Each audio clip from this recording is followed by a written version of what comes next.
Leona. Hello. How are you? You all right? Thank you. Very nice to see you. Thanks for joining me in this sort of like a nightclub that we've cleared out. Yeah. Now we're going to go back to the early days of your life. I understand you were always into music from a very young age, and you, around the house you were listening to things like, you know, Stevie Wonder and Michael Jackson, Whitney Houston. That seems almost too good to be true. Like, just three really respected, credible artists. Like, if I was honest about what I was listening to, an absolute embarrassment. Clearly, I'm not a singer. But, I mean, were you aware that you had good musical taste as a kid?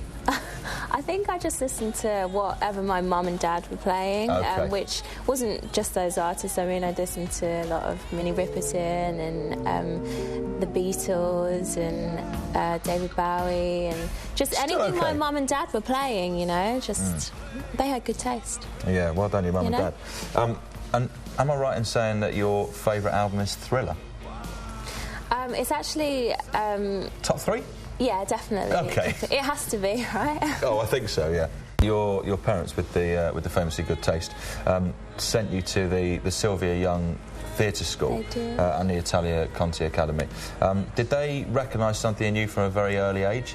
Well, the main reason was my mum was a ballet teacher, and she wanted me to do dance. And at Sylvia Young's, obviously, they do dance, music and drama, and my friend also went there. And so I thought she thought it was a good idea we could go to school together. After Italia Conti, you went to the Brit School in Croydon. Is that just like Fame, but in Croydon? A little bit. It's got aspects of it. And is it true that you were good friends with Katie Melly while you were there? Yeah, I was in class with Katie. Okay. Yeah, and also Luke from the Cooks. Oh, from the Cooks, yeah, sure. so we were all in a class together, which was quite funny. OK, I think we're going to take a quick break now. Okay. So just sort of take a breather, relax. Don't get too relaxed. We're going to be back in a couple of minutes. How easy a decision was it to decide to go for the X Factor? You know, it was one of my options. I just thought I'd go for it and just see, because, you know, when opportunities come your way, you should just take them. And it just so happens that this one was my way to go, you know. It went pretty well. Yeah, it did. From the start of the show, you got a good deal of support from Simon, actually. Yes. Which, given his reputation for, you know, maybe being a bit mean, so sometimes justified, were you surprised by that? Obviously, it's a bit intimidating going in there and knowing that he is notorious for giving really harsh comments, but I was really pleasantly surprised, and I was glad that he was my mentor as well, because I think he's pretty much the best one to get. Now, how would you describe your relationship with Simon? Is it more sort of like a friends thing, really? Yeah, I think that our relationship, definitely it's a working relationship, but we've definitely become friends along the way. And so you could just call him up and have a chat? Yeah. If you felt like it. Just say, hey, how you doing? How's it going? Yeah, weird to have that sort of relationship with him. That's good. While you're on there, you sang Without You. Are you a fan of Mariah's? Yeah, I think she's a great vocalist. And you have been compared vocally to Mariah, which is very flattering, yeah. Very, very cool. You know, she's awesome, and she's got such an amazing range and shows a lot of passion through her voice, so it's nice to be, you know, compared to that. When you perform with Gary Barlow on the X Factor, and Gary said that thing about, you know, you being 50 times better than anyone else they'd ever had on the show, and that, you know, Simon therefore had a responsibility to make the right record with you. How does that sort of thing make you feel, like that kind of extraordinary next level praise? That was so cool. It was the first kind of recognition that I'd got from someone that was already in the industry and had made a name for himself, obviously, and he's a great writer as well. So I was really happy when he said that, because I was obviously a little worried going into it from previous acts. I'd seen that they'd rushed out albums really quickly, and I knew that I didn't want to do that. And him saying that, you know, really kind of sealed it, and was like, OK, he said it on live TV now, so... Yeah, and I've got that on tape, Simon, so... Exactly. Are you a Take That fan? Yeah, I am, and definitely a huge fan of Gary as well. What did you think of a moment like this? Because I suppose that's probably, if anything, the song that you've had least input in choosing. It's a song to kind of remember the memory of the show, and that's what the winner's single is about. How did it actually feel after, you know, essentially years of trying to break into the music industry to first hold that physical copy of your single? It was very cool. I went into a record store as well and saw it there, and I was with my dad and he got all like proud, and it was a combination of everything I'd been through, you know, all the kind of graft that I'd put in before the show and on the show. Apparently it shifted among those 50,000 copies in the first, it says half an hour. It seems ludicrous to me, but apparently that's right. Yeah, it's crazy. Do those sort of statistics mean anything to you? I mean, I can't even compute that, really. It's ludicrous. Yeah, I mean, it's definitely, it's kind of amazing. But I don't look at statistics too much, you know. I've got a lot of stats coming up, so Okay. you might want to not listen. When it came to making the video, I suppose it was the first time as well that it was just all the focus was on you rather than on, you know, previously it was duets and you kind of the framework of the show. Well, actually, when we filmed it, I actually filmed it with two of the other contestants, because at that point they obviously didn't know who was going to win. And so it was like really, really quick. Did you get an inkling when the other two weren't really lit very well though? Yeah. Yeah. The first new material, I guess, that most people heard from the Spirit album was Bleeding Love.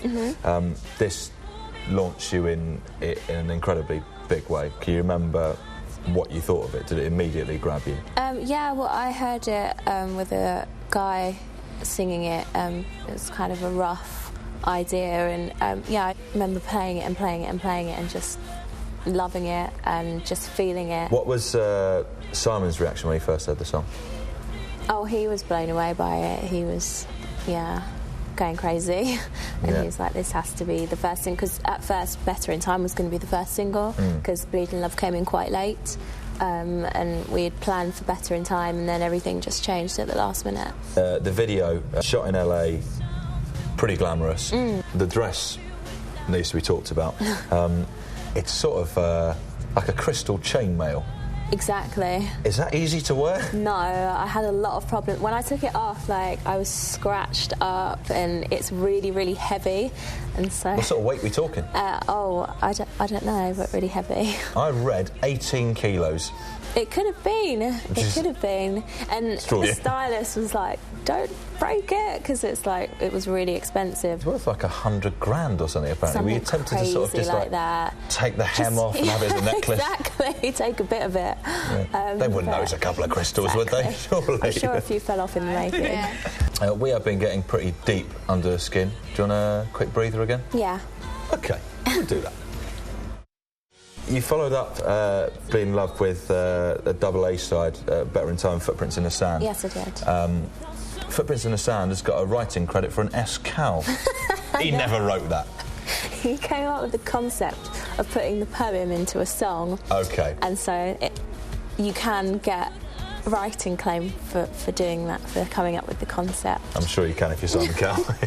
This double A side was huge for you, but famously kept off the #1 spot by about, like, the smallest margin by Duffy's Mercy, like 200 or 300 copies or something like that. Are you a Duffy fan, or has that sort of made you like, oh God, no? I'm a huge Duffy fan. I think she's awesome. I love Mercy. That song was really, really cool. You can't have loved it at the time, though. No, I did. It's got to get your goat a bit. I know. The only thing I was disappointed is because Footprints was a charity song for Sport Relief, and I did some work with them. Duffy's basically stealing money from charity. Damn her. But that's the only thing I was disappointed at. But it's a very cool song, though, and it still raised a lot of money. You did what was, for me, quite an unlikely hookup with Akon on Forgive Me. Yeah. How did that come about? I mean, are you a fan of Akon's work? Yeah, he's produced for a lot of people. I loved what he did with Gwen Stefani. I wanted to work with him, and so, yeah, we got together and came up with Forgive Me. Given his sort of self-professed reputation, were you scared to leave your car outside the studio in case he nicked it?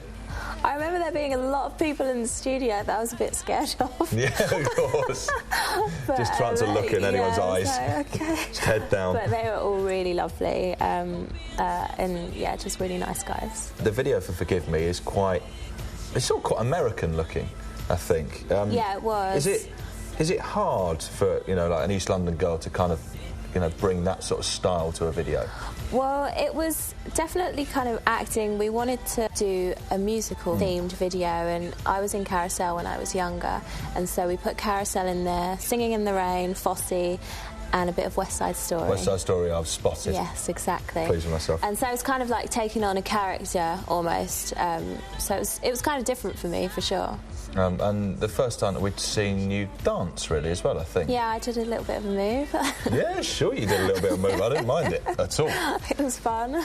Hello, I'm Rick. This is the Leona Lewis Under the Skin special. I'm not lying to you. She's sitting right there. That's not a waxwork. That is the Leona Lewis. Have you got a waxwork? I do. Have you? Where is it? It's in Madame Tussauds. Very exciting.